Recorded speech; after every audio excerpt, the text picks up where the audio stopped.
യുദ്ധ പശ്ചാത്തലത്തിൽ ചരക്കു ഗതാഗതം പൂർണ്ണമായും നിലച്ചിരിക്കുന്ന ഒരു സാഹചര്യമാണ് നിലവിലുള്ളത്. ഹോർമൂസ് കടലിടുക്ക് വഴിയുള്ള എല്ലാ കപ്പലുകളും യാത്ര റദ്ദാക്കിയിട്ടുണ്ട് എന്നാണ് പുതിയ റിപ്പോർട്ടുകൾ വരുന്നത്. എണ്ണയ്ക്ക് വില കൂടിയിരിക്കുന്നു.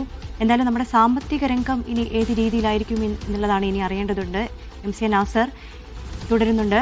നാസർ, ഇനി നമ്മളെ ചരക്ക് ഗതാഗതമൊക്കെ പൂർണ്ണമായി സ്തംഭിച്ചിരിക്കുകയാണ്. ഹോർമൂസ് കടലിടുക്ക് വഴിയുള്ള കപ്പലുകളൊക്കെ യാത്ര റദ്ദാക്കി കഴിഞ്ഞിട്ടുണ്ട്. ഈ ഒരു സാഹചര്യത്തിൽ എണ്ണവില കുത്തനെ ഉയരുന്നൊരു അവസ്ഥയാണ് നിലവിലുള്ളത്. ഇനി നമ്മളെ സാമ്പത്തിക സ്ഥിതി ഇനി എങ്ങനെയായിരിക്കും?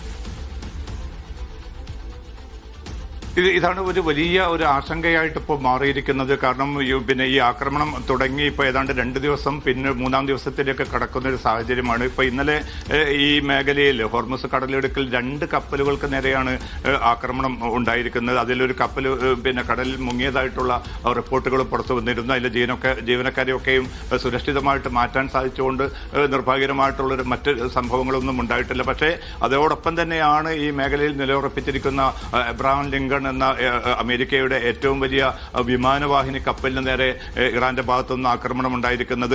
അപ്പോൾ തങ്ങളുടെ ലക്ഷ്യസ്ഥാനത്ത് ഉള്ള ഏത് കപ്പലിന് നേരെയും ആക്രമണം നടത്താനുള്ള ശേഷി തങ്ങൾക്കുണ്ട് എന്നാണ് ഇസ്ലാമിക് റവല്യൂഷണറി ഗാർഡ് ഇന്നലെ അവകാശപ്പെട്ടിരിക്കുന്നത്. അതുമാത്രമല്ല, കൂടുതൽ ശക്തമായിട്ടുള്ള ആക്രമണങ്ങൾക്ക് ഒരുങ്ങി നിൽക്കാനും അമേരിക്കൻ കപ്പലുകൾക്ക് ഇറാൻ മുന്നറിയിപ്പ് നൽകിയിട്ടുണ്ട്.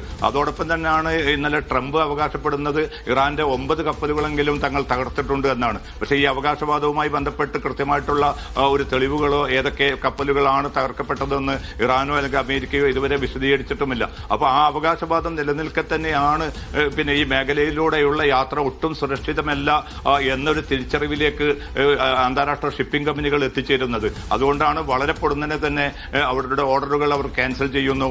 അതോടൊപ്പം തന്നെ തങ്ങളുടേതായിട്ടുള്ള ഈ ചരക്ക് കപ്പലുകൾ അവർ പൂർണ്ണമായിട്ടും ഈ മേഖലയിൽ നിന്ന് മാറ്റുകയാണ്. അതോടൊപ്പം തന്നെയാണ് ചെങ്കടലിൽ നമുക്കറിയാൻ പറ്റും ഹൂത്തികൾക്ക് വലിയ നിയന്ത്രണം സ്വാധീനമുള്ള ഒരു മേഖലയാണ്. അവിടെ ആ ഏരിയയിൽ അവർ കൂടി ഈ യുദ്ധത്തിന്റെ ഭാഗമായിട്ട് ഇറാൻ അനുകൂലമായിട്ട് രംഗത്ത് വരാനുള്ള വലിയ സാധ്യത നിലനിൽക്കുന്നുണ്ട്. കാരണം ഇന്നലെ രാത്രിയോടുകൂടിയാണ് ഹിസ്ബുള്ള ഇസ്രായേലിന് നേരെ ആക്രമണം നടത്തിയിരിക്കുന്നത്. അതിനുള്ള തിരിച്ചടി ഇപ്പോൾ ഇസ്രായേൽ നടത്തിക്കൊണ്ടിരിക്കുകയാണ്. ഇനി ഈ ഭാഗത്ത് ചെങ്കടലിൽ ഹൂത്തികൾ കൂടി രംഗത്ത് വരുന്നു. അതോടൊപ്പം തന്നെ ഇറാഖിൽ ഷിയ അനുകൂല മിലീഷ്യകൾ രംഗത്ത് വരുന്നു. അത് വരുന്ന ഒരു സാഹചര്യത്തിൽ ഈ മേഖല സുരക്ഷിതമല്ല കപ്പൽ യാത്രക്ക് എന്ന ഒരു തിരിച്ചറിവിലേക്ക് ഷിപ്പിംഗ് കമ്പനികൾ എത്തിയതിന് അവരെ പടിചാരിയിട്ട് കാര്യമില്ല. അപ്പൊ അതുകൊണ്ട് അത് സംഭവിക്കാൻ പോകുന്നത് ഇപ്പൊ എണ്ണവിലയിലുള്ള ഈ വർധന അത് നിത്യവും 2-3% വെച്ചാണ് ഇപ്പോൾ കൂടിക്കൊണ്ടിരിക്കുന്നത്. ഓഹരി വിപണി പൂർണ്ണമായിട്ട് തന്നെ UAEയുടെ ഓഹരി വിപണി അടുത്ത 2 ദിവസത്തേക്ക് നിർത്തിവെച്ചിരിക്കുകയാണ്. അപ്പൊ സാമ്പത്തിക പ്രതിസന്ധി അതിന്റെ എല്ലാ മേഖലകളിലേക്കും പടരും.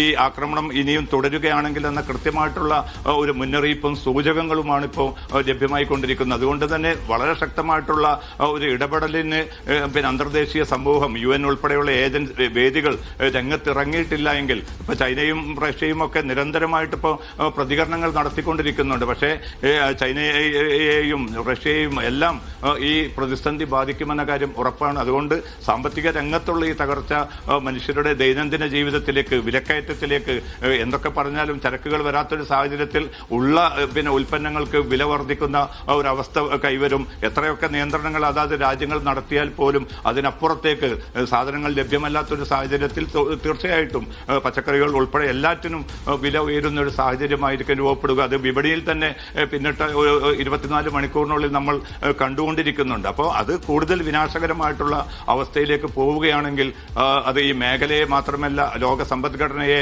ലോക ജനങ്ങളുടെ ജീവിതത്തെ വളരെ പ്രതികൂലമായിട്ട് ബാധിക്കും. കാരണം അത്രയും ശക്തമായിട്ടുള്ള പ്രത്യാക്രമണ പരമ്പരകളാണ് ഈ പിന്നിട്ട മണിക്കൂറുകളൊക്കെ നടക്കുന്നതും. ഇനി കൂടുതൽ ഒരു 4 ആഴ്ചയൊക്കെ യുദ്ധം നീണ്ടു നിൽക്കുമെന്നാണ് ഇപ്പോൾ 4 ദിവസം നീണ്ടു നിൽക്കുന്ന ഒരു യുദ്ധമാണ് ഇപ്പോൾ ട്രംപ് തന്നെ പറയുന്ന 4 ആഴ്ചകളോ അതിൽ കൂടുതലോ നീണ്ടു നിൽക്കും. ഇറാൻ വലിയൊരു രാജ്യമാണ്. അതുകൊണ്ട് തന്നെ ആക്രമണം ആ പദ്ധതി പൂർത്തീകരിക്കണമെങ്കിൽ ഒരുപാട് സമയമെടുക്കും. US സൈനികർ ഇനിയും കുറെ പേർ കൊല്ലപ്പെടും എന്നൊക്കെ അമേരിക്കൻ പ്രസിഡന്റ് തന്നെ മുന്നറിയിപ്പ് നൽകുന്ന ഒരു സാഹചര്യത്തിൽ ഈ കെടുതികൾ എപ്പോൾ അവസാനിക്കുമെന്ന ചോദ്യത്തിന് കൃത്യമായിട്ടുള്ളൊരു ഉത്തരം പോലും നൽകാൻ പറ്റാത്ത ഒരവസ്ഥയിലാണ് ലോകവും ഈ മേഖലയും കടന്നുപോയിക്കൊണ്ടിരിക്കുന്നത്.